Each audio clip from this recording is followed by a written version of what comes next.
If a person understands the meaning of what is happening to them, the events unfolding in their life, their own actions and so on, if they understand the meaning of what is happening to them, they can endure any suffering, understand the meaning, and you will survive even in the inhumane conditions that Frankl found himself in. But again, as a side note, I'll mention that in our country, Viktor Frankl is the creator of logotherapy.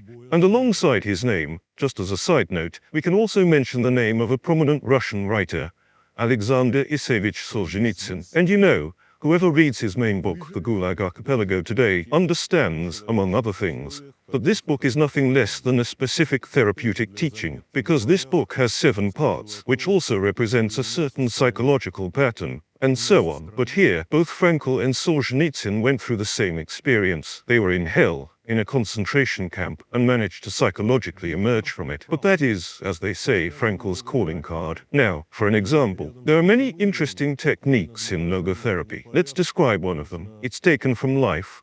It starts with a life rule. Just a small warning. Life rules are usually like this. Each of us has our own, because each of us has our own life experience.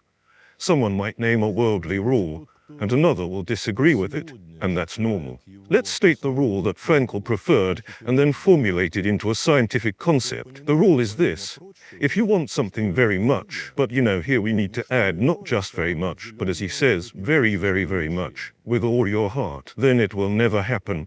You only need to want very, very much for it to never happen.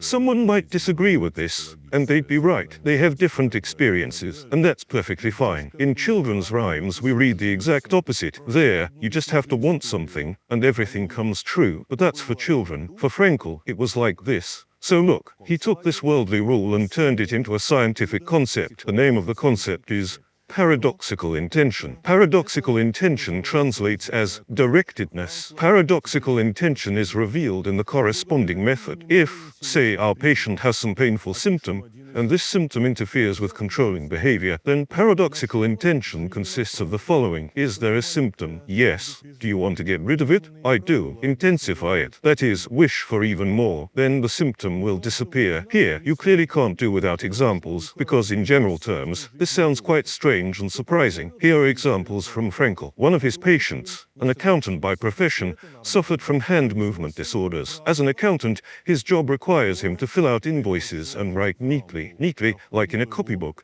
to write out, say, numbers. So the symptom was that as soon as this person brought his hand with a pen to the paper, his hand would start trembling, or it would be seized by a cramp. This was the symptom, and the symptom is never alone. If one arises, another will inevitably layer on top of it. This unfortunate person was essentially close to suicide. He didn't know how to live, he had lost his meaning in life, and so on. But we won't dwell on such complex matters. We'll talk about how Frankl acted. His patient is writing something on paper, and instead of normal writing, he produces only scribbles. Frankl takes these sheets and says to the patient, well, okay, you wrote something. Of course it's not neat. Of course it's not very legible. But still, it can be understood. But can you draw such scribbles that say, I wouldn't understand anything in them? And then the patient carries out this suggestion, he starts drawing scribbles, and then we realize what he's actually doing. When he starts drawing scribbles, he releases the tension from his hand, and gradually, not all at once, this isn't a miracle, but gradually he learns to master the movements of his hand. The symptom disappears. This was the result of paradoxical intention. And usually, an example like this is given alongside it. I will now give it as an addition. Frankl had a patient who was never cured.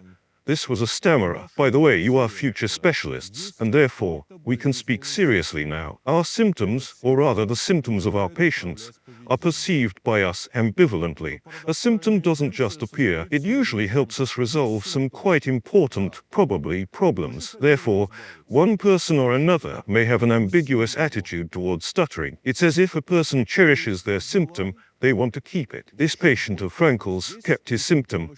He was an incurable stammerer, and only once in his life was he unable to stammer. Once, he was a young man, almost a teenager, and he was misbehaving on the street. He was riding a scooter, hitched to a cart, and riding along. In short, he was violating traffic rules. A policeman caught him and wanted to take him to the station. And then the young man had to tell this policeman that he, the unfortunate congenital stammerer, couldn't be taken to the station. It was very bad, it was wrong, he was an incurable stammerer, he was sick, and so on and so forth. And all of this he clearly and distinctly explained to the policeman. That is, when he wanted to present himself as a stammerer, he couldn't do it. This is a vivid case of paradoxical intention. Только этот человек